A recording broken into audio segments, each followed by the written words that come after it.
Across the endless galaxy where stars burned like ancient fires and great empires rose and fell with the sweep of centuries, the name of Earth was spoken only with laughter.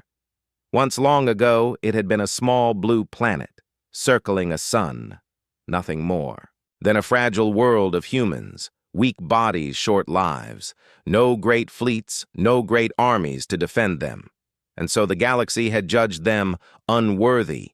Humanity was mocked in the halls of the great councils called primitives, called children who played with fire and thought themselves powerful when they sent their tiny ships into space. The mighty races sneered and turned their eyes away from Earth, considering it a joke. And when Earth finally fell silent, when no more signals came and no trade, ships traveled the lanes to its orbit. The galaxy declared humanity finished a failed species that had destroyed itself or simply vanished into the dark. They laughed and moved on, but rumors have a way of surviving even when truth is buried, and in the forgotten corners of the galaxy, whispers began of ships with strange designs appearing on patrol routes, vanishing into the void before scans could lock onto them. Some claimed they were smugglers. Others said they were ghost stories, but a few old captains who had once fought humans during the first expansion swore that the lines of those ships were familiar. Too familiar, they said that silence was not death. Silence was waiting. The Council of Orion was filled with voices that echoed.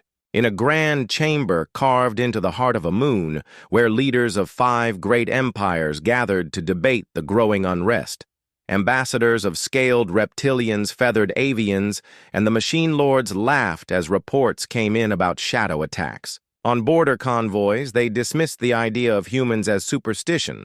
But one delegate, a gray-skinned elder from the Veyron Empire, leaned forward and asked, "What if Earth never truly died?" The chamber burst into roars of amusement, mocking the idea that the weakest race could survive when stronger ones had already fallen. They reminded him of the Battle of Titan, when Earth's fleets had been shattered in hours, of the colonies burned to dust, of their homeworld left in ruins, they called. Humans stubborn but foolish, brave but broken. A spark that had burned out, the Council declared humanity a closed chapter in history, an example of why lesser races should never rise too quickly.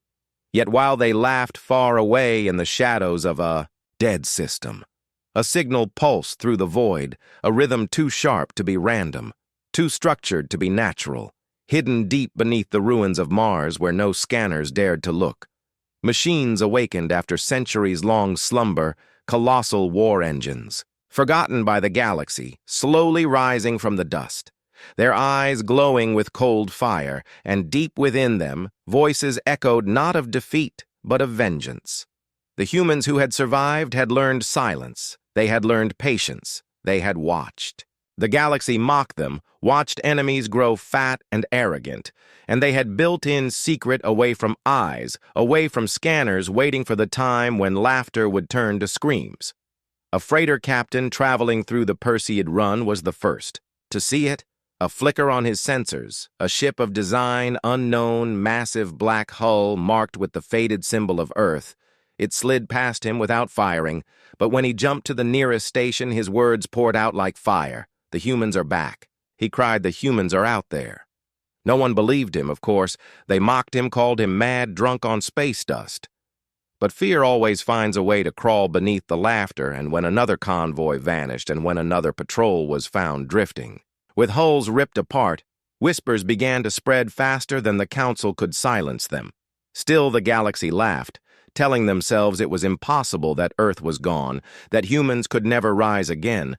But in the silence between stars, the truth was already alive and waiting, and the day was coming soon when the galaxy would learn what it meant to laugh at a species that never forgot, never forgave, never died for. In the silence of Earth, something had awakened, and its eyes were already turned toward those who mocked them. The galaxy continued its rhythm of arrogance.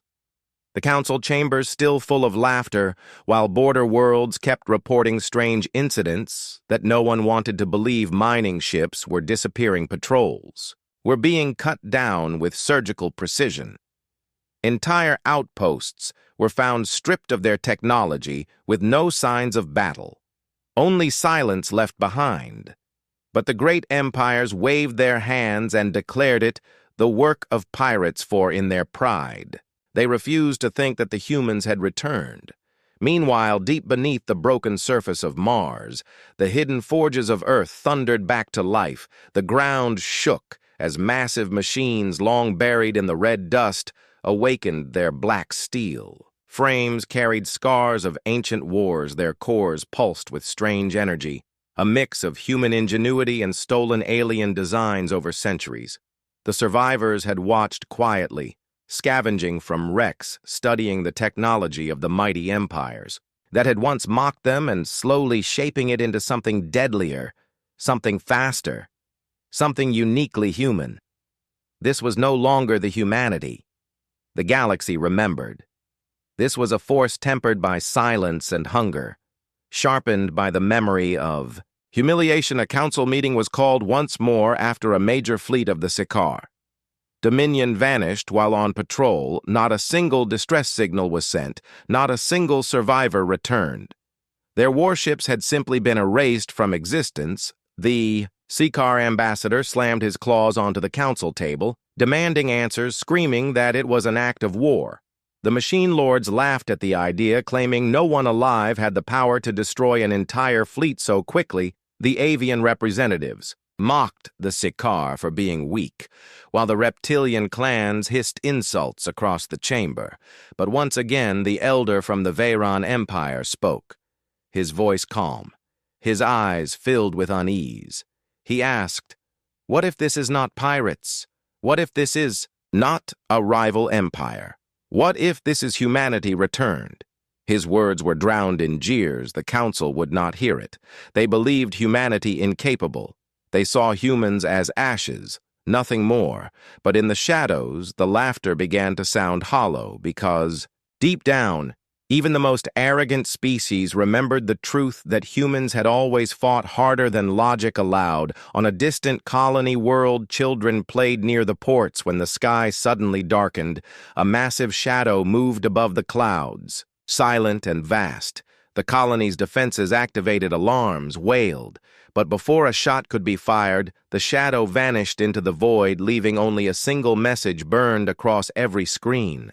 A phrase in Old Earth English, "We are not gone." The message spread like wildfire across the galaxy, sparking panic among border worlds. Officials tried to dismiss it as a hoax, but fear had already taken root, for every elder race remembered the wars against humanity. They remembered the ferocity, the unpredictability, the way humans fought like cornered wolves.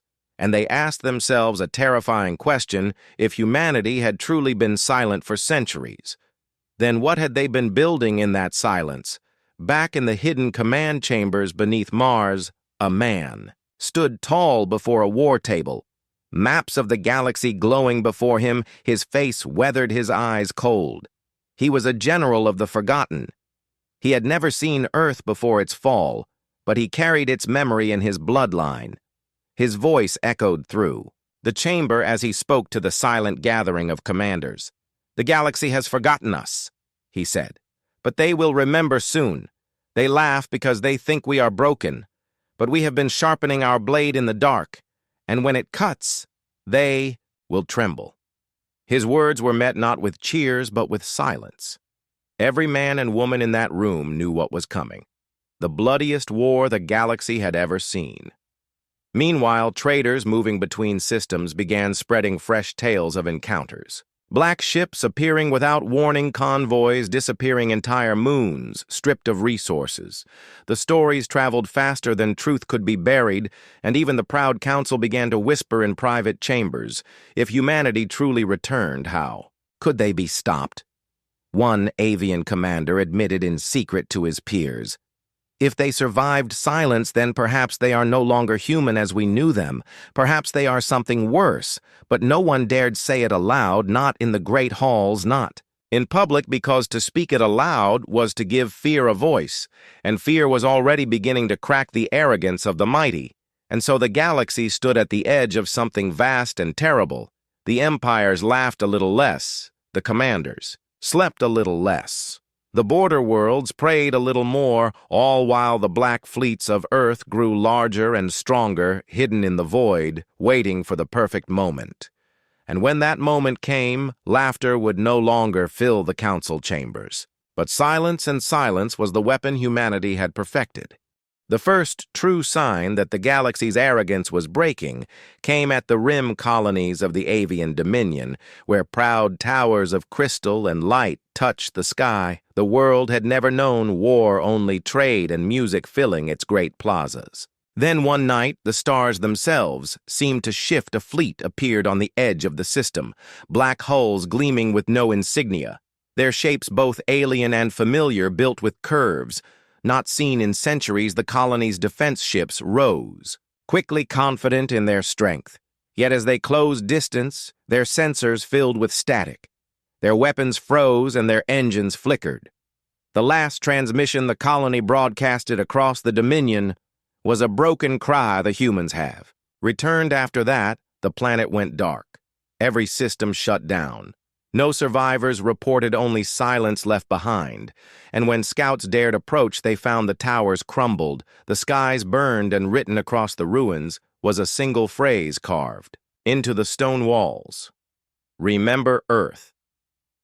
The news tore through the council worlds like fire. Panic spread faster than diplomacy, and for the first time, the great races stopped laughing. Emergency sessions were called. Voices rose in terror. Ambassadors accused one another of treachery, claiming rivals were staging these attacks. But the older members of the council, the ones who had survived wars centuries ago, knew the truth. Their eyes dark with memory, they remembered Earth's last stand, yet desperation, the fury of a species that had been cornered. And though many dismissed it in public and private, they began to whisper, humanity had never died, it had only waited. The arrogance of the galaxy began to falter. Meanwhile, within the hidden forges of Mars and the orbital shipyards carved out of dead moons, humanity's fleets expanded like shadows, spreading across sectors. Long abandoned, they struck not with brute force, but with precision, disabling fleets, cutting supply lines, erasing worlds that had once laughed at their name, and always leaving behind the same mark. Remember Earth in the command chamber. The general watched reports flow, in each one a victory, each one another warning to the galaxy. His commanders questioned him. Some argued they should reveal themselves openly, to strike with full force to prove their power. But the general shook his head. Patience. He said, let them fear the dark. Let them wonder who we are. Let their own terror break them before we strike. In truth, his strategy was working. The galaxy was unraveling. On the Sykar border, war fleets were now on permanent patrol, entire systems fortified with weapons, yet it did not matter. Human ships slid through like ghosts, leaving wreckage without. Being caught on the Veyron trade routes, merchant convoys began to refuse travel after 3 fleets vanished in the void. The economy of the galaxy trembled, markets collapsed, faith in the council crumbled. Still, leaders stood in chambers and declared, humanity weak, a myth, a trick. But even as they spoke, their voices trembled, their claws shook, because they knew deep down the laughter had ended. The real turning point came when the Dominion High Lord himself was forced to address his people in a broadcast, his eyes full of fear. His words sharp, he admitted humanity had returned, and he warned the empires that underestimating them again would mean extinction. His confession spread across the stars, breaking the illusion of security across. Thousands of worlds. Riots broke out.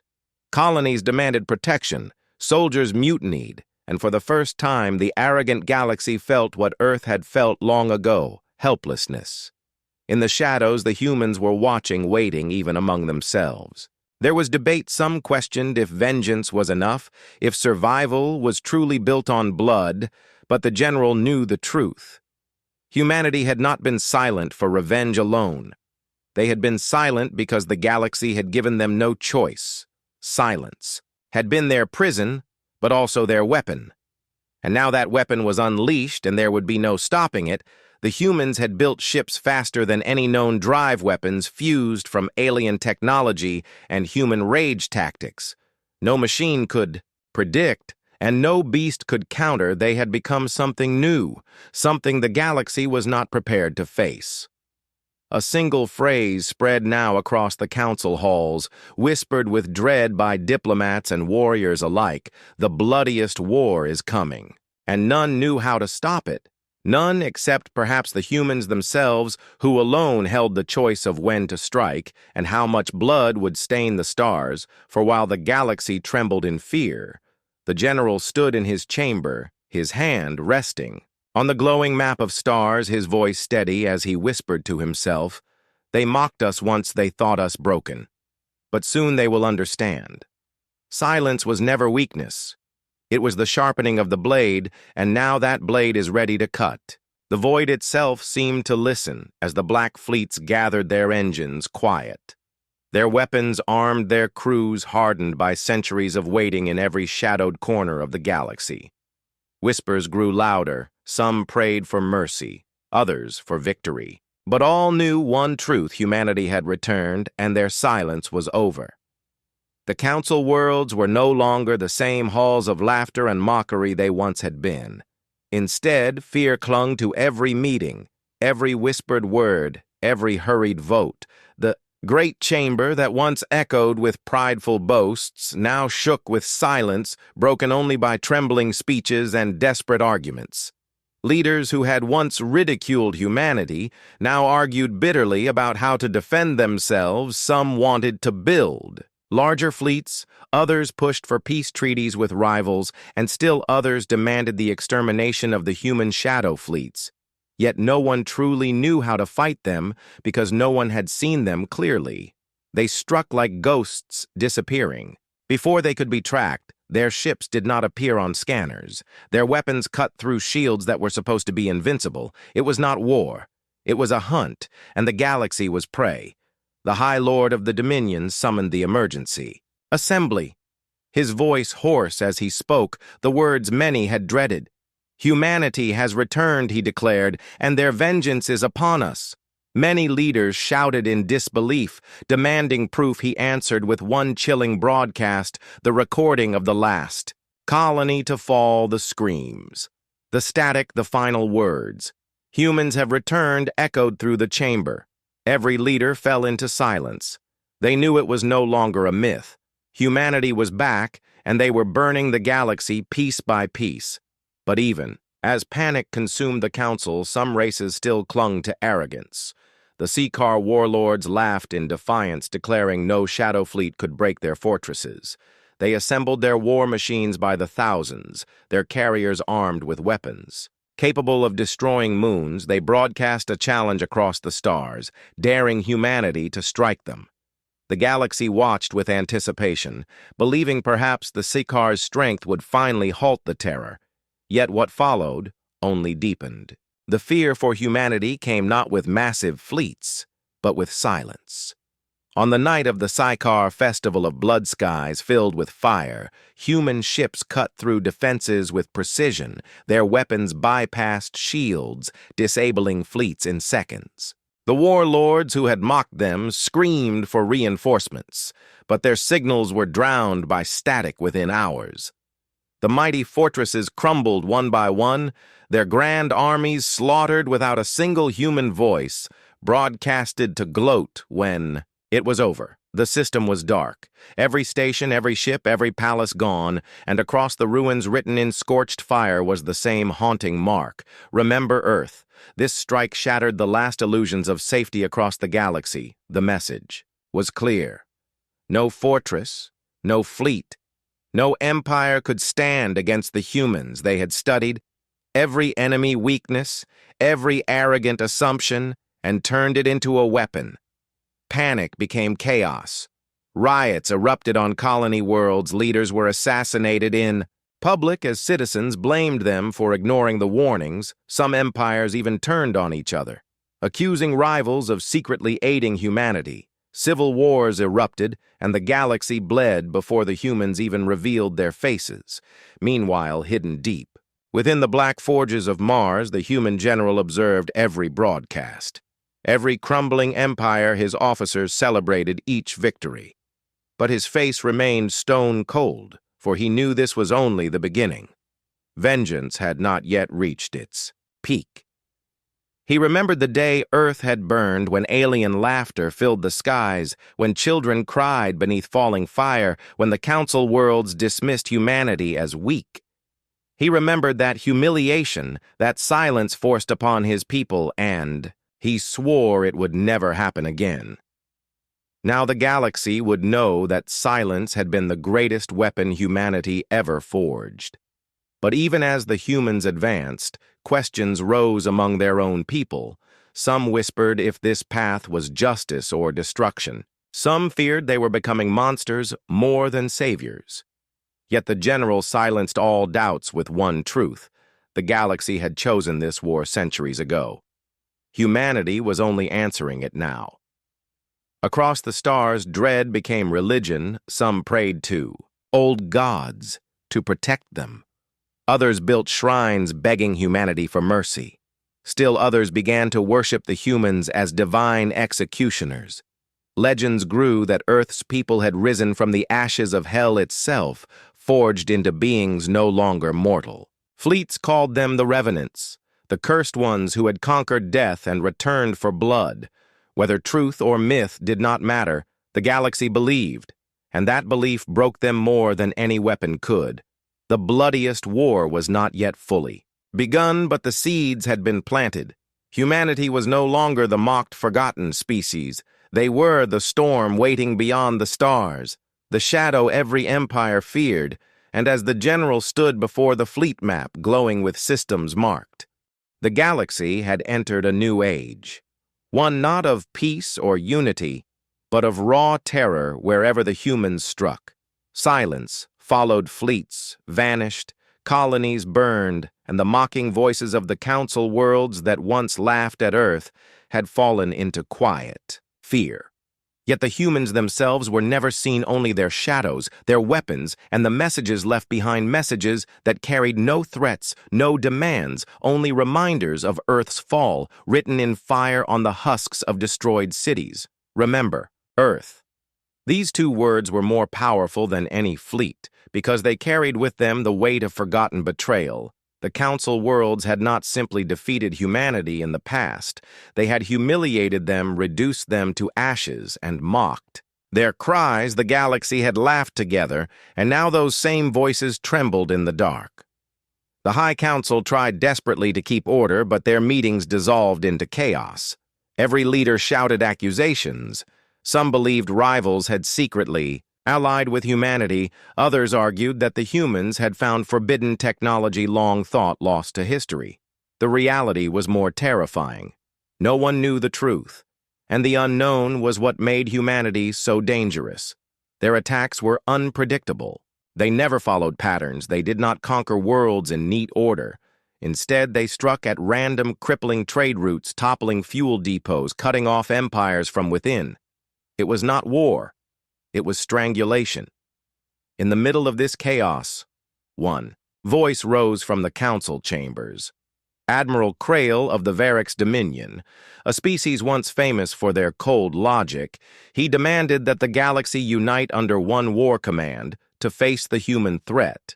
He warned that if they remained divided, humanity would pick them off one by one. His words rang with reason. Yet even as he spoke, his voice shook, for he had seen the destruction of the Sykar warlords firsthand. His fleets had monitored the battle. They had watched an empire vanish overnight, and he knew the humans would not stop unless stopped. But unity was a dream. The rival empires could not forget their old grudges, even in the shadow of doom. When the Corthan Syndicate offered joint fleets, the Dominion accused them of plotting betrayal. When the Tayari offered intelligence networks, others claimed they were already infiltrated by humans. Suspicion poisoned every attempt at alliance, and as they argued, humanity moved faster. On the mining world of Vera, humans struck with surgical precision. They didn't destroy the planet. They took control of its atmosphere processors, shutting down life support in controlled waves. Billions suffocated silently, without a single shot fired nearby. Fleets scrambled to respond.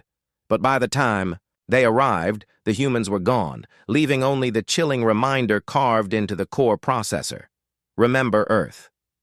The galaxy watched these horrors unfold, live broadcasts filled with static screams and the flicker of burning skies. No censorship could hide it. People across empires no longer trusted their leaders. Riots turned to uprisings. Whole colonies seceded, declaring neutrality and begging humanity to spare them. Others went mad, worshiping humanity as gods of vengeance, building shrines. With offerings of weapons and blood, some even began sabotaging their own fleets to weaken their rulers, believing it would appease the shadow fleets. But within the human command center, buried deep within the ruins of the old solar system, a debate raged. Not every human agreed with the general's methods. Some officers argued that vengeance had gone too far, that innocent lives were being lost in the billions. One commander demanded to know if they were any better than the monsters who once burned Earth, but the general silenced them with one brutal reminder when Earth cried out, "No one came to save us, no one gave mercy. Now they will learn mercy was never theirs to give," his words crushed the debate, and the war machine continued moving forward. Yet in the dark corners of the galaxy, rumors began to spread, whispers that humanity was not united either, that factions within the shadow fleets had their own goals. Some spoke of a breakaway human sect, seeking not vengeance but domination of all life. Others believed humanity's leaders were splintered between those who wanted justice and those who craved endless blood. It was impossible to know if these whispers were true, but the galaxy clung to them desperately, because if humans were divided, perhaps there was still hope. As the war deepened, the galaxy shifted. Fear turned to paranoia. Paranoia turned to desperation. Entire worlds emptied their treasuries, offering wealth for safety. Some begged to be taken as slaves, rather. Then destroyed others, armed themselves to the teeth, preparing to fight to the last breath. Yet none of it mattered. The shadow fleets chose their targets without pattern, without mercy. And still the humans themselves remained hidden. No faces, no speeches, no broadcasts, only their actions, only the silence before destruction, only the words "Remember Earth," and the galaxy began to realize the cruelest truth of all. They were not just fighting a species, they were fighting an idea, and ideas could not be destroyed by fleets or fortresses. And as the general stood watching new stars marked for conquest, he whispered to himself, "They thought they could erase us. They thought we were gone. But now they will learn there is no greater power than memory sharpened into vengeance, and the bloodiest war is only beginning." The galaxy was drowning in fear. Yet fear was not enough to stop the tide of blood humanity unleashed every week. Another empire reported disaster fleets reduced to wreckage, planets stripped of life trade routes, choked by silence. It was not simply a war, it was an unraveling, and those who once mocked Earth now whispered in dread about the shadow fleets that came and vanished like ghosts, never staying long enough to be caught, never leaving survivors to tell the story except for the recordings left behind, recordings filled with only 2 words carved into burning steel: "Remember Earth." These words echoed across the stars, more powerful than any speech, because they reminded every living soul that the humans had not forgotten, and they would never forgive. Among the council worlds, desperation grew unchecked. Their meetings turned to screaming chaos, empires accusing each other of secretly aiding humanity. Every defeat was blamed on betrayal and spies. Some claimed the Tayari had already surrendered to the humans. Others accused the Variks of secretly feeding coordinates to the enemy, even though the truth was simpler. Humanity needed no help. They were too precise, too ruthless, and too efficient. Their war was not random, it was personal. each target chosen for its connection to Earth's past humiliation colonies, where human refugees were once sold as slaves, fleets commanded by admirals who had laughed when Earth burned markets where children of Earth had been paraded in chains. Every strike was a message not only to the galaxy, but to history itself.